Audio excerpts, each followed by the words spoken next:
샬롬 반갑습니다. 8월 17일 토요일 새벽 하나님께 올려드립니다. 함께 주 이름 찬양 부르십니다.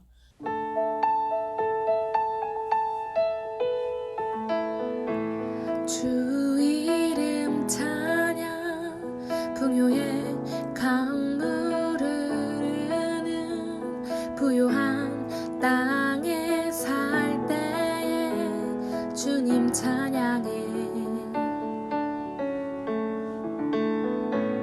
주 이름 찬양 거칠은 광야와 같은 인생길 걸어갈 때도 주님 찬양해.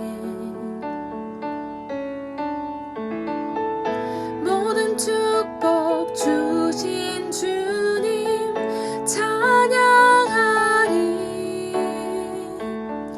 어두운 날이 다가와도 나다치리. 주의 이름을 찬양해. 주의 이름을 찬양해. 영화로운 주 이름 찬양. 주의 이름을 찬양해.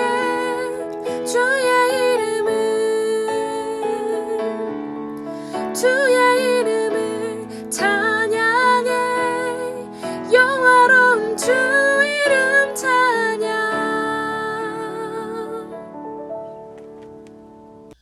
오늘 말씀 에베소서 6장 13절에서 15절, 에베소서 6장 13절부터 15절까지입니다. 주신 말씀 함께 읽겠습니다. 그러므로 하나님의 전신갑주를 취하라. 이는 악한 날에 너희가 능히 대적하고 모든 일을 행한 후에 서기 위함이라. 그런즉 서서 진리로 너희 허리띠를 띠고 의의 호심경을 붙이고 평안의 복음이 준비한 것으로 신을 신고. 오늘의 기도 제목, 굳게 서기 위하여 진리와 의와 평안의 복음으로 살게 하소서. 굳게 서기 위하여 진리와 의와 평안의 복음으로 살게 하소서. 그러므로 라고 13절은 시작을 합니다. 그러므로는 앞에서 말한 것을 가리킵니다. 하나님의 전신갑주를 입으라 라는 말씀이지요. 오늘 본문 13절은 다시 이 말씀을 반복하고 있습니다. 하나님의 전신갑주를 취하라 라고 11절의 말씀을 반복하고 있습니다. 그리고 이 명령은 12절의 전투 상황, 본문 앞 12절의 전투 상황, 즉 통치자들과 권세들과 이 어둠의 세상 주관자들과 하늘에 있는 악의 영들을 상대하기 위함에서 초래된 것이지요. 그러므로 하고 다시 하나님의 전신갑주를 취하라 라고 반복하면서 전신갑주 입는 것을 강조하고 있습니다. 여기서 중요한 포인트가 있지요. 나의 전신갑주가 아닙니다. 내가 마련한 것 아닙니다. 하나님의 전신갑주입니다. 하나님의 전신갑주를 입으라 취하라는 것은 결국 자기 자신의 능력을 포기하라는 의미입니다. 또한 이 명령은 적극적으로 신앙의 삶을 살라는 것이지요. 전신갑주를 입는 이유는 악한 날에 대항할 수 있는 능력을 갖기 위함입니다. 이것은 그리스도의 전적인 지배에 온전히 나를 내맡기는 것을 뜻합니다. 이는 악한 날에 너희가 능히 대적하고 모든 일을 행한 후에 서기 위함이라고 합니다. 악한 날은 유대교적 묵시문학적인 용어로서 여호와의 날, 즉 심판의 날을 상기시킵니다. 그러나 본절의 악한 날은 최후 심판의 날을 말하는 것이라기보다는 예수 그리스도의 재림 이전에 악의 영들과 싸워야 할 그 시기, 그 때를 뜻합니다.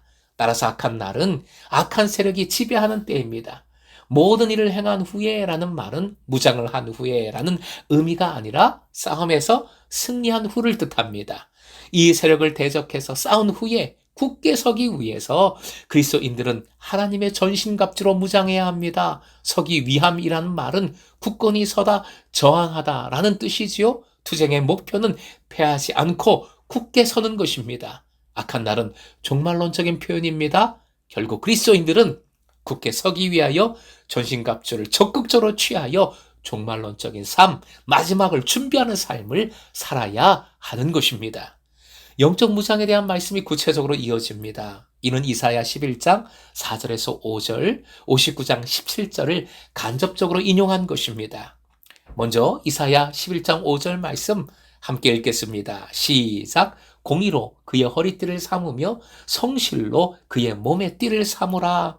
이사야 59장 17절도 화해 보시고 함께요. 공의를 갑옷으로 삼으시며 구원을 자기의 머리에 써서 투구로 삼으시며 보복을 속옷으로 삼으시며 열심을 입어 겉옷으로 삼으시고. 사실 이 말씀은 메시아 예언의 말씀이지요. 그런데 이 말씀을 바울 사도는 인용하면서 그리스도인의 영적 무장의 의미로 재인용하고 있습니다. 14절 그런즉 서서로 시작을 합니다. 서서라는 것은 서라라는 명령문이고 이는 원문상 진리로 허리띠를 띠고 의의 흉배를 붙인 후에 굳게 서라라는 의미입니다.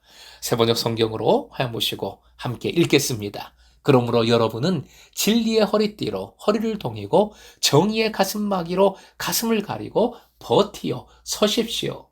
첫째, 무장으로 진리의 허리띠가 나옵니다. 허리띠는 가슴막이 흉배 밑에 달린 가죽끈으로 된 것으로서 군인의 전투 준비를 나타내는 것입니다. 싸움의 출발이라 볼 수 있습니다. 사단의 가장 큰 무기가 뭘까요? 바로 거짓입니다. 진리를 와해시키는 것이 사단의 전략입니다. 터무니없는 소리로 진리를 공격하지 않습니다. 아주 그럴듯한 말. 진리와 유사한 거짓으로 유혹을 합니다. 그러기에 진리의 허리띠를 띠고 전쟁을 시작해야 한다는 것입니다. 허리띠는 힘을 상징하지요. 진리가 그리스도인의 능력인 줄 믿습니다. 결국 그리스도인들은 진리를 알아야 합니다. 진리는 오직 하나님이시고 또한 하나님의 말씀입니다.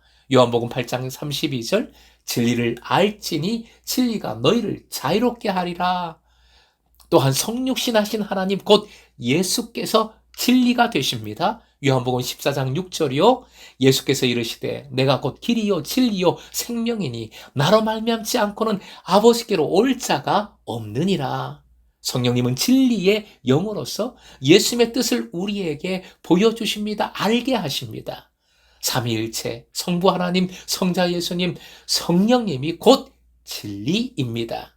진리를 안다고 했는데 구약 성경에서 안다라는 유명한 동사가 있죠. 바로 야다입니다. 야다는 머리로 아는 것이 아니라 체험하는 것, 체험적으로 아는 것, 인격적으로 아는 것을 뜻합니다. 결국 그리스도인들은 진리로 살아야 합니다. 진리는 믿음의 진실성을 의미합니다. 에베소서 5장 9절에서 바울 사도는 진리가 빛의 열매라고 했습니다. 내가 아는 말씀은 내 말씀이 아닙니다. 내가 사는 말씀이 내 말씀이고 능력의 말씀이 되는 줄로 믿습니다. 진리로 살아갈 때 거짓의 사탄은 반드시 사라지게 되는 줄로 믿습니다. 둘째 무장은 의의 호심경입니다. 호심경은 가슴을 보호하는 것으로서 의를 의미하고 있습니다. 의는 바울 사도의 의미에서의 칭의가 아니라 하나님의 공의입니다. 하나님의 공의는 하나님께서 베풀어 주신 긍휼이며 공평, 공정하심입니다. 이는 하나님께서 공의를 갑옷으로 삼으신다는 이사야 59장 17절에 근거한 말씀이지요. 진리와 의는 한 쌍입니다. 에베소서에서 밀접하게 결합되어 있습니다. 세 번째 무장이 신으로서 평화의 복음입니다. 원문에 따르면 발에 신을 신고 군하죠. 평화의 복음을 전할 준비를 하라 또는 평화의 복음으로 준비한 상태에서 신을 신으라는 뜻입니다. 발은 자주 복음 혹은 평화와 함께 언급됩니다. 신발의 상징은 군화의 상징은 복음을 선포하는 것을 의미하는 것으로서 평화의 복음을 전하는 발은 이사야 50장 7절과 연결됩니다. 화면 보시고 함께 읽습니다. 좋은 소식을 전하며 평화를 공포하며 복된 소식을 가져오며 구원을 공포하며 시온을 향하여 이르기를 내 하나님이 통치하신다 하는 자의 산을 넘는 발이 어찌 그리 아름다운가. 복음의 내용은 평화이지요. 이는 곧 구원입니다.